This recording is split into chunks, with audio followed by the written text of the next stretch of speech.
Hello बच्चों, चलिए प्रश्न पढ़ते हैं। तो प्रश्न में दिया गया है जीन अभियांत्रिकी संभव है क्योंकि। तो हमारे पास विकल्प हैं। हम डीएनए को इलेक्ट्रॉन सूक्ष्मदर्शी से देख सकते हैं। बी दिया गया है एंडोन्यूक्लियस जैसे कि डीएनएज से हम डीएनए को विशिष्ट स्थलों पर काट सकते हैं।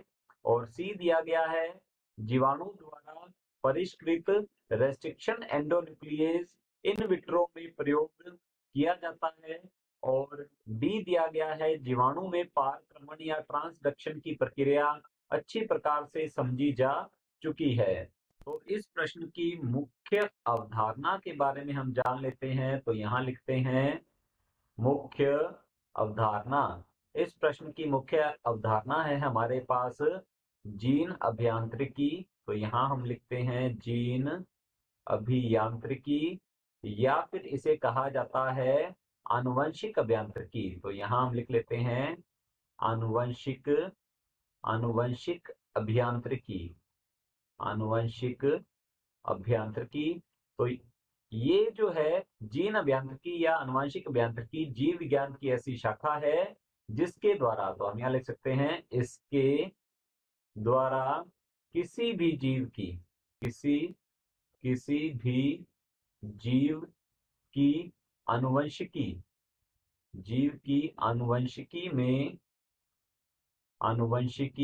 में परिवर्तन या फेरबदल किया जा सकता है। परिवर्तन किया जा सकता है किया जा सकता है।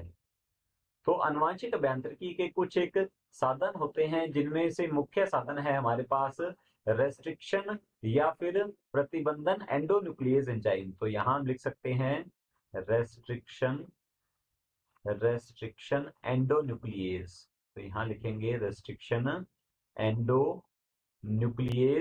रेस्ट्रिक्शन एंडोन्यूक्लियस एंजाइम जो है इसे प्रतिबंधन एंडोन्यूक्लियस एंजाइम भी कहते हैं। तो यहां लिख लेंगे हम इसे प्रतिबंधन या रेस्ट्रिक्शन एंडोन्यूक्लियस एंजाइम के नाम से जाना जाता है।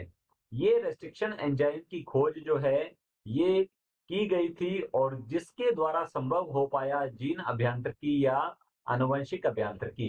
तो ये जो एंजाइम है ये न्यूक्लियेजेस समूह के एंजाइम होते हैं। तो यहां हम लिखेंगे ये न्यूक्लियेजेस समूह न्यूक्लियेजेस समूह के एंजाइम है ये समूह के एंजाइम है ये।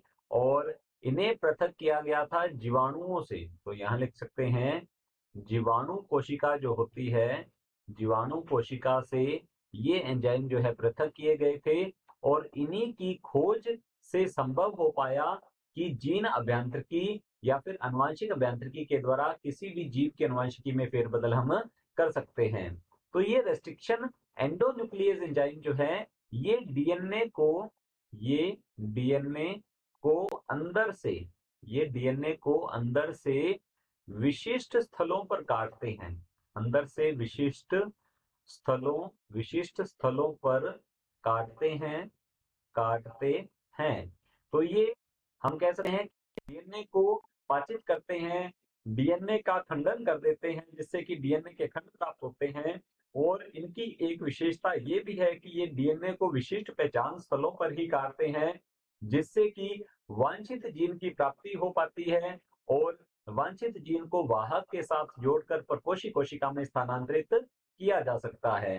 तो हम कह सकते हैं कि जीन अभियांत्रिकी संभव है क्योंकि न्यूक्लियेजेस समूह के ये एंजाइम जो है रेस्ट्रिक्शन एंडोन्यूक्लियस एंजाइम, इनकी खोज हुई है, जिससे कि डीएनए को अंदर से विशिष्ट स्थलों पर काटा जा सकता है और हम उसे किसी भी प्रकार से उपयोग में ले सकते हैं। तो हमारा विकल्प है पहला, हम डीएनए को इलेक्ट्रॉन सूक्ष्मदर्शी से देख सकते हैं।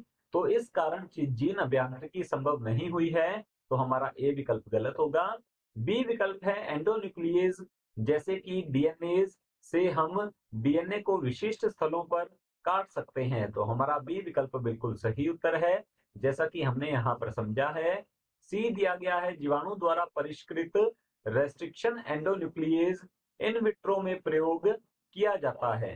हमारा सी विकल्प जो है ये भी गलत होता है। डी दिया गया है, जीवाणु में पारक्रमण या ट्रांसडक्शन की प्रक्रिया अच्छी प्रकार से समझी जा चुकी है।